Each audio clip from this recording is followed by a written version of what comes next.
Timothy గ్రంథంలో ఉంటుంది 2వ అధ్యాయంలో, పాటుపడే వ్యవసాయకుడు మొదట ప్రథమ ఫలము పొందును అంటారు. ఈరోజు దేవుడి కోసం నువ్వు ఎంతైతే పాటుపడతావో, ఈరోజు దేవుడి కోసం నువ్వు ఎంతైతే కష్టపడతావో, ఆయన వాక్యాన్ని విత్తడానికి, ఆయన రాజ్యాన్ని విస్తరించడానికి, ఆయన పరిచర్య చేయడానికి, ఆయన మన యొక్క పలుగుని కలముట్టించడానికి నువ్వు ఎంతైతే కష్టపడతావో దేవుడు అంటాడు అటువంటి వారికి మొదటి ఫలము ప్రథమ ఫలం ఇస్తాను అంటాడు. ఈ రోజు అటువంటి ఫలభరితమైన ఫలము నువ్వు పొందుకోవాలి, అటువంటి ఫలభరితమైన జీవితం నువ్వు పొందుకోవాలంటే నీలో ఏముండాలంటే దేవుని యొక్క మాటలు ఉండాలి. ఆ మాటలు ఎక్కడ ఉండాలంటే నీ నోట ఉండాలి. మళ్ళీ చెప్తాం, మనం మాట్లాడే ప్రతి మాట ఎదుటివాడిని క్షీణింపజేసినట్టు, ఎదుటివాడిని విమర్శించినట్టు, ఎదుటివాడిని తిట్టినట్టు, ఎదుటివాడిని సొనుకున్నట్టు, లేకపోతే చాడే చెప్పినట్టు ఉండకూడదు.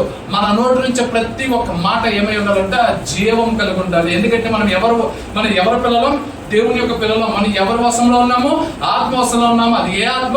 దహించు గల పరిశుద్ధ ఆత్మలో ఉంది కనుక మనం మాట్లాడే ప్రతి మాట మృదువుగా మాట్లాడి, జీవముగా మాట్లాడి, తక్కువగా మాట్లాడి అధికమైన కార్యాలు చేయగలిసే కృప మీ అందరికీ కలుగును గాక.